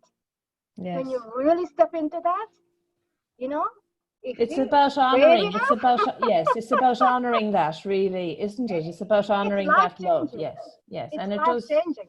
Yes, it does. And isn't it crazy? Love takes courage. You know, Yes. I've fought a lot of things and a lot of demons, but like basking in love, receiving is probably the biggest demon I'm like, how is love the hardest thing I've had to work with? Yes, and That- for I'm us pleased all. with that. Yeah, because it's Yeah. being The proven bullshit that it's teaching about definitely- turn the other cheek, you know, it's that turn the other cheek shit. What? Do you know how hard it is not to just punch you in the face? You know what I mean? You know, It's very Catholic, isn't it? Though you know that one. no, it's not the You way see, the world works. I will not turn my other cheek. It takes all the strength I have not to slap you in the face. Yeah. Yeah. Yeah, that's all it's doing, really. Like, as you were all talking, I was doing the clearing, but I wasn't clearing on you. I was clearing my attachment to you because you came into my universe. And that's how I deal with all my clients. And not that none of the therapists do that. I do it. And this week, things that happen, I can't tell you because I haven't asked permission, but it's incredible. And this is what Dr. Hewlin taught us. Just do that. He said, I don't care what you do, guys. I'm going to do the clearing. I don't care if you do it or not, but I'm doing it. And now finally, it's that when you go to that class or courses, everybody wants to wrap their, what is that? How do I do this? But when you let go of that and you automatically do it, and it's I can't even express it it's just energy. It's incredible. Yes, thank you very much, Andrea. I just see a note there from Lana. I'm not sure, have we met Lana? I can't remember. She is saying, love for me is the archetype of this universe, and we're here to experience the universal archetype on all levels. I just can't remember seeing her when I was taking down the notes. If she's there and wants to say anything, that's fine. Or anybody else have anything to add to all of that? Mary, I would, because as Andrea was talking, she was talking about love as an energy. I had a very visceral experience of that way back. My first ever teacher that I ever had, I remember she brought out 2 decks of tarot cards. One was light and one was dark. Okay. And she put them in my hand, one after the other. And I remember feeling the energy just flow differently from the dark, literally just like in a different direction. They both had the same amount of energy, but one flowed one way, one flowed the other. And I suppose love, you could imagine, is a flow of energy in a certain direction. It's the direction away from entropy and towards, you know, love and peace. Two words, another 2 words that don't really express what they really mean, you know? They're not the right words, are they? True peace. Yes. I don't know, that was just, as Andrea was talking, that's what came to mind. I remember that's lovely. And it is about tapping into that flow, isn't it, of energy? Isn't that what we're trying to do, really, and take that with us into our relationships so we can express that flow that's coming through Let me just add something to this, because I see what Lana is just saying here, 17 universes, different types of archetype and stuff. And this one is the one with love. Now, this is really interesting because this is the universe that has free will. Okay. Exactly. Yes. Free will, sacred, neutral perspective. This is part of this love business here. This is allowance. This is what all of you are saying. It's allowance, it's energy. Yes, everything is energy. It's allowance, it's sacred, neutral, it's free will. Yeah. And this is also where it gets exciting. Remember the Arcturians wanting to come in, and all these other species want to come in because so many of their loved ones are actually here so that they can have an experience with this love business, so that they can have an experience with that within the fabric of love, which obviously includes also, you know, sadness and a bit of bitching and a bit of this and that, because this is the contrast that we actually having in this universe, you know, on this planet, which makes this love business so exciting. Absolutely. Saying that nobody is in love with themselves. That's why they are not coming here. Remember, we talked about it, Martina. That's what I'm trying to say. We don't. No, we get the message, darling, and that's what we're working on, right? And that's the self. Come on, guys, hurry up for goodness sake. So me and Martina, we're gonna kick 30 years. Are you fucking kidding me? Hold on, is that a judgment? I'm joking. Thank you very much. We know it.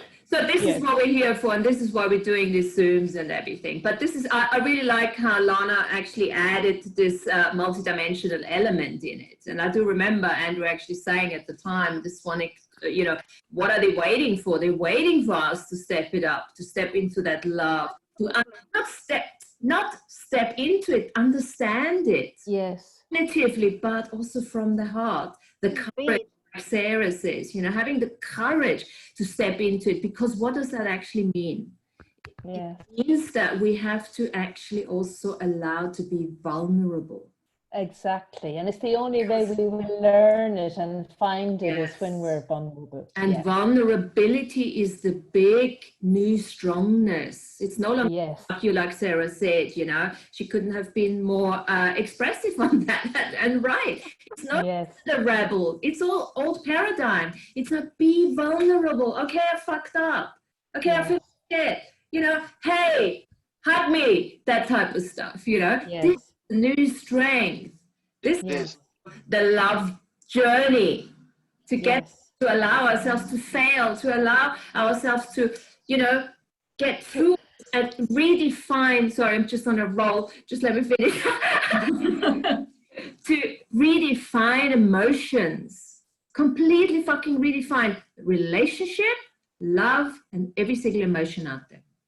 And now I'm absolutely. Off you No, go. don't stop. You're great. I just got excited. That's absolutely wonderful. Yeah, Martin, I'm always excited. Ooh, it's going to happen. Great to be Go excited. on. So Yeah, love is there anything anybody else wants to talk about or say before we move on? Because they're just looking at all the different words that we brought up, and if you have anything else that you need to say about that, just in case anybody is sitting there waiting to get a chance and they haven't. I know Herminia can't, and she's smiling. It's good. You can do the thing. Yeah, okay. So then to talk about love and attachments, that's where it's complicated, because that's what we're doing in our efforts to find it, isn't it? All the different types of attachments that we're bringing with us, and all the different baggage that we're bringing with us. We're all searching for this, and searching for how we can express this energy that we don't fully understand, to be honest. Am I muted? No. It's Not like, at all. okay. No, saying goodbye to Sean. Or is Sean going? Yeah, we just said all right. goodbye. Thank you, That's just who Sean. you're not. Okay, bye, Sean. Right. So when we talk about everything is love ourselves, okay? Yes. Love it. What does it mean? What does it mean for every single one of you? What does actually loving yourself mean? For me, it's putting my journey before another, but without treading on another's journey and doing no harm to any sentient kind. But for me, that is love. Fabulous. What else we got? Fantastic. And that's a biggie already, hey? I mean, that's like, whoa, right? Yes. Yeah, and it has to be learned, and it can take a number of years, as we all know. Yes. What else? What's with the love yourself queen? Andrea, tell us, what does loving? I think Andrea I'm going to tell you one thing only. Just one. No data. Just one. What does it mean? What does it mean to you to love yourself? Just one thing. To love myself is to be free. Totally to be free. No data playing, no data. If we all have data playing, that's why we are here. Otherwise, if we would be. No, just one thing, to be free. Cool. What else? Everyone, just everybody give a word on what it is. So I can't give a word. It's not in my nature. Yeah, I can't give one word. But I tell you what, for me, self-love for me is each and every day to try to be a better man than the man I was before, and that's kind of my ethos, you know.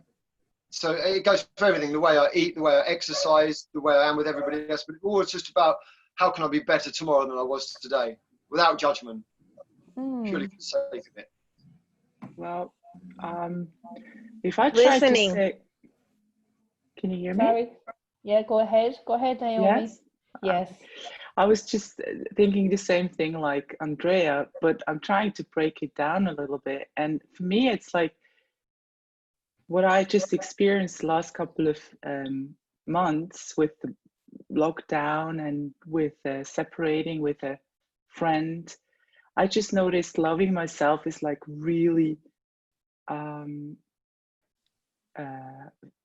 find out what is good for me, because I'm just on the journey of it too.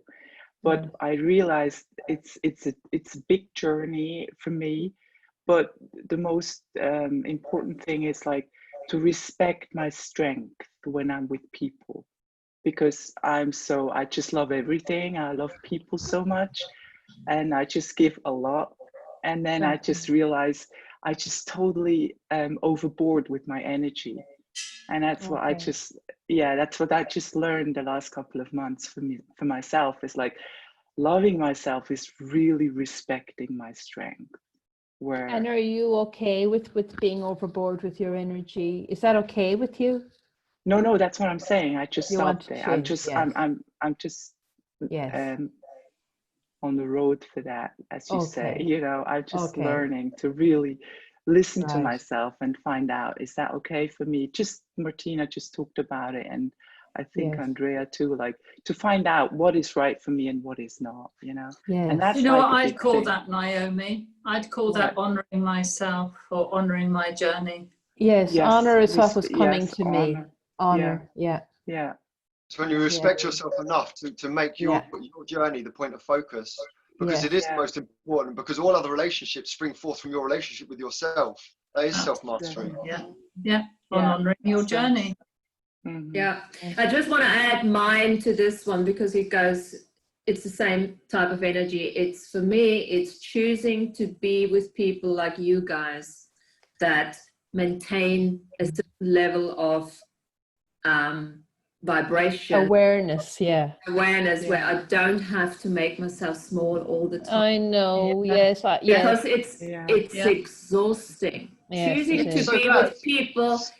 to be with people that lift me up rather. So glad you said that, Martina, because for me, I don't know if any of you guys have experienced this, but for me, you know, Andrew said on the show with you guys, he said, well, everyone needs to go and experience what it's like to talk on you know. And for me, doing that, and Andrew came on the first few shows when we were on, and it was a big learning process for me. And I don't know if you guys have shared the same, but for me, I look forward to this every week. And it's almost like there's that world out there, than this world here with you guys, you know. And this is what I've always wanted from friendships, from relationships, from people. It's the depth of the conversation and where we can go to. It's very blessed. I feel very blessed to have found each and every one of you. Yes, I thought that too earlier, Natty. I was, you know, it's such a privilege and it's such a blessing to have this forum where we can talk and share like this. Yes, I really want to say thank you, because I'm the first time here. Martina invited me. And we just had we just had a season, and she talked about it, and it's like it's really nice for all of a sudden to speak to people who understand, you know. It's not like there's a lot of people around, but I've been living now last couple of months like really by myself with my children, because I just tried to find out who I am, where I want to go, and it was just so much healing work with Andrew's things, you know. And now it's like really nice, just what Matthew said. It's like to talk to people who understand. This is like really, it's really nice. Thank you. And I just want to point out something. Just get the energy of Naomi here. It's a total sacred neutral. There is no judgment of the ones that are not on that level of experience. There's no judgment. Exactly. It is a choice, and this is a choice. Choosing for us and as us is one of the biggest things we have to start doing, whatever that looks like for you. And that doesn't mean that you can't be with somebody when you choose it, because it's the choice that actually creates everything. If you choose to be with somebody who is depressed, or that's fine too. Know when you choose it, and preferably get paid for it. Absolutely. And you're still choosing self-love. You know, Martina, and all that, you're still choosing self-love, aren't you? Exactly. You're making the choice your choice. Yes. Which, well, Martina, you said they're choosing for us and as us. And as you said it, I just thought, ding, that's love. Choosing and as you. It's such a good question to ask, you know. Whatever you do, whenever you're not entirely sure, is this choosing for me and as me to go on to the Zoom? feels a bit heavy. I don't really like those people. Okay, cool. Then don't come on. All right. Yes. You're not doing us Yes. a favor, and you're certainly not doing yourself a favor. We lost Herminia. Yes. Let me bring her back in. Yeah. Have And we lost her? we're not going to be angry or anything, because this is what's called sacred neutral sovereignty, blah blah, this whole shit. No judgment, no hierarchy, no other division. Yeah. I think the other one on the back of what you're saying, Martina, is a nice expression, which I think was Andrew's. Do I love myself enough to show up for myself? Yes. Which is beautiful. You know, do I love myself enough to make this choice for me? Yes. Yes. And you know, I actually do think that that's actually some part of the biggest part of our journeys here, you know, is to show up for ourselves. And I think that's where we may have failed in the past, where we didn't turn up for ourselves. Yeah, we're always turning up for other people. Yeah. Because we learn that's not the answer. It's something we needed to learn. It's something we needed to choose. And you know, there's another one he always says, and that's a cool one to look at too, is everything you're looking at is looking back. Yes. Yeah, absolutely. So if you don't want certain things or energies to look at you, don't look at them. Yeah. Yeah. It's a cool teaching, that one as well, because any of you guys that you know that do practice this kind of extrasensory abilities, that gives you instant access to anything. We got a lot of crackling from someone. Let's all mute when one talks, all right? So we get the Hello? Yeah, and I was going to go off on a tandem anyway. It's okay. Who was going to talk there? I heard in a hello. No, Herminia. It's Herminia. Yeah. Hello. Are you there, Herminia? Yes. Oh, we can hear you. Great. I switched to my cell phone. I don't know what happened with my computer. Okay. Now, I just want to mention a little, because I have some more information, because everybody that speaks is remind me something, and you know, I don't want to share everything. However, when Martina was talking about love, I have my example myself for love, because I was, you know, grow up without love, because many things happen in my family. However, after like maybe 25 years of suffering and challenge and drama, and I came here to New York in 2015, almost 5 years ago. And then I came back with, you know, completely destroyed, emotionally, physically. I mean, it was like a chicken without any feather. And I was so down, my energy was scattered. However, I came to live with my uncle and his wife, and they are like a 45-year almost married. However, if you see this couple, it's like a boyfriend and girlfriend from the first time. In the morning, he asked her, how is my queen? She asked him, how is my king? And then she asked, what do you want to eat? And then, you know, it was so much love that allowed me to be able to rebuild myself, to get my energy, my strength little by little. And there's a couple that really has experienced love through them, because I allow myself, I was like swimming in the water of their love, because they emanate that love one another, and that helped me to fix myself, because I was so destroyed that experience, that love from them, it was allow me to come back again, almost from the grave, I can say it. I think that kind of love that I can see it manifest in my life experience, really. That's wonderful. Oh, sister. Yes, well done. Yes, because you've created that. You've created that love in your life, Herminia, now, and that's wonderful.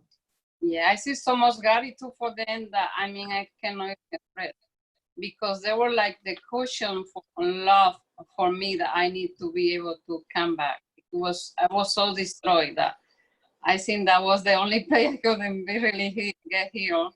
I lost my house, and then maybe because that was the only way I couldn't be healed. Start my journey again to come back. It was amazing. Mm-hmm. And if I were to ask you what love is to you, what would you say in one word? it's like I learning, because before, you know, the way how I was usually society teach us love is to give everybody, please everybody, and then forget about myself, especially my family background. With my grandmother is, you know, feed everybody and forget about you. That was my background. And then I was pleading everybody because I misunderstood that loving was please everybody, even without thinking that was hating myself. I always sometimes say yes, yes, yes. Even I knew inside I should say no. And that cost almost my life. It having a process of almost 20 years now to and really like 10-year work now to be where I am right now. I'm learning to say no now, and I'm learning to allow other people to express what they want. And I don't share, like somebody tell me, so that's not in my program. I don't understand that. Somebody said, well, before I please everybody, oh yeah, yes, you know.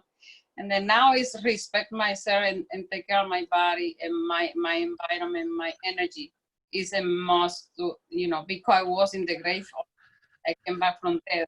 And then now I value myself, respect myself, and then respect other opinions. Other people believe, you know, it's just their belief, it's what they experience. And I keep myself separate from that. And that's why that's cultivating the love for myself. Because it's a word, like Martina said. However, it's what we express through what we're feeling. And then pull the boundaries, because I didn't have that before. And that was causing me a lot of pain, myself and my daughter, and are learning love, allowing, and then respecting myself too, without anybody, you know, hurting, and not allow anybody hurting me either. It's so like you're honoring yourself now. I think honor is coming through very much in everything that you're saying, Harmenia, and that's great that you have managed to turn everything around and to be in that position now in your life. Well done. And you know what, I'm also picking up, you mentioned boundaries, and healthy boundaries are actually creating singularity, not duality. Yes. Boundaries allow us to live as one. Yes. Not creating separation. There's this misperception of a boundaries creating a separation. And that is actually the lie that we've been finding. Yes, it is. And just on the chart again of the circle of relating, that's the only place where the circles are overlapping, where there's confluence and merging of boundaries. And that's the unhealthy place, in the circle of relating. So you can have a look at that, but every other one of them are standing together but separate, but that's when they're overlapping, and that's where the relationship has got unhealthy. Right. So well done on all of that. Thank you so much. I really appreciate the Thank great you. We're nearly coming up, you know, on the 2 hours. Does anybody have anything else that they want to say before we sign off? I can say something okay, Dawn. About you know, what I've found is respecting my body's sensations, you know, and it's sort of, it always seems to begin with a lot of thoughts and stories and emotions in my body. And it feels like these are almost an alchemical thing that is beginning to be reduced to a place where, you know, there's just a sensation, and it doesn't have a story with it. And that's just amazing to me. That feels like such love. I notice my body is like a thermometer, kind of like it's always reaching out and giving me information. Yes, Andrew so that I refers can to it. Andrew refers to the body as technology. Dawn, did you ever hear Andrew referring to the body as technology? Yeah, I find that fascinating now too, that you're saying that, because I'm trying to get a sense of what that must feel like, and I'm wondering, have I felt that? So you're feeling a sensation rather than a kind of a definite kind of a feeling or yeah, whatever?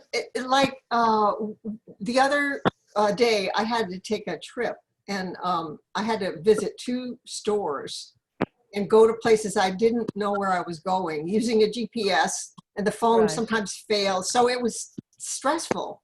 When I Yes. got home, I started watching Netflix and eating. And then when I got in bed, I was sick. My stomach hurt. And I started to really connect, like no yelling at myself about what I did, you know, no yelling, and noticing, wow, my stomach. And then just really breathing there and feeling it and allowing the information, you know, to be present. You know, just allowing the presence of this sensation in the body. And as soon as, it's just like Buddha touching the ground, right? It's like, it's instantly, we're present. Wow. That's how it feels to Absolutely. me. It's like Do you know, present now. it's beautiful because It's such because gratitude, you know, gratitude for this body that did this for me. It Yes. did this hard, Right. hard thing for me. and And I was listening just to like you. so full of love for this thing, you know, Yes. this tool, this technology. You know, I we're so fucking lucky to have this technology. We are. We are, yes. Here. That happens to me sometimes. I do feel very grateful for my body because I realize sometimes, and it's only sometimes, because normally I take it for granted, to be quite honest. Me too. But I actually think, you know, without this, I wouldn't be here. It gives me the tool and the vehicle to be Yes. here and show who I am and be who I am. It's so, It I is. just love this body so much now. It's just like, I just love it. I love Matty, it. you wanted to come in there.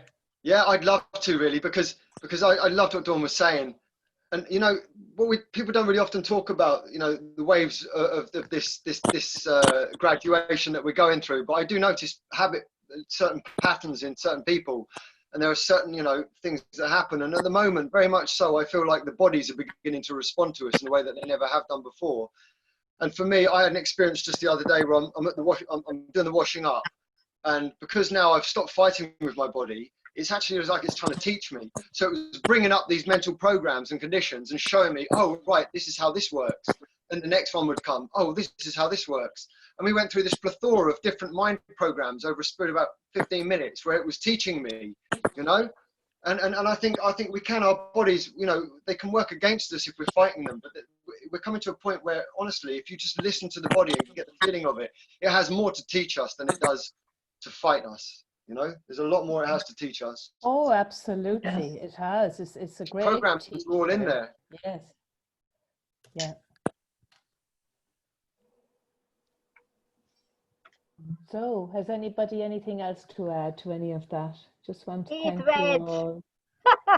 Eat veg. Eat veg. Yes. I'm a pure carnivore. Eat some avocados. Come on, guys. Lana has said here that Andrew said the body is the interface with the earth, so we can make the connection to the earth. Yes. Exactly. Yeah. Exactly. And Casey is leading, I think. Yeah. And you know, we have this negative opinion of our bodies because, you know, it is against us at certain points. So a part of the spiritual journey is to realize that the body, the sympathetic, parasympathetic, all this is what houses up our negative habit patterns. But it can quite easily be turned upon its face, and you know, you can learn from the body, and as long as you're just witnessing it, you know, it's against us but for us at the same time, like a form of forced evolution. I think if we learn to work with it, Exactly. and we can work together with the body, that it's actually a lovely relationship, because again, it's like every relationship where, you know, it's always something that's fluid and in movement, because there are times I don't look after it as well as I should. But I think when I do, you know, that there's a lovely connection between me and the body, and it does serve me well, and it does give me a lot of information. And you know, I was thinking about, even after I come off this Zoom now, it will take me a while to actually kind of clear myself from all the energies of all the chats, and there'll be a lot of stuff going around in my head for ages. And I always find that if I'm out and I meet people, I can't sleep. If it's bedtime, I have to give myself a while to clear out the body. And it's not a conscious thing. I just don't seem to have any control over it. It just takes as long as it takes. Well, your body's a processor, isn't it? Yes. Which is why, you know, dancing is so good as well to process. Yes, it would help to clear it too, Laura, Yeah. that dancing. Yeah. And yoga, of course, is another great one to help to clear it as well. So there's tools that are available Mary, to you've us as well. lost you. Have you lost me? Can you hear me now? Can you hear me? Your audio's gone. There we go. That's back. Okay, you can hear me. Okay. So, folks, if there's nothing else, I don't know if anybody has anything else they want to say before we finish, because we're up on the 2 hours. Does anybody have anything they want to say just before we close? Just I think thank you, finishing on Mary. love Great is great. presentation. Thank you so Yeah, much. Thank you.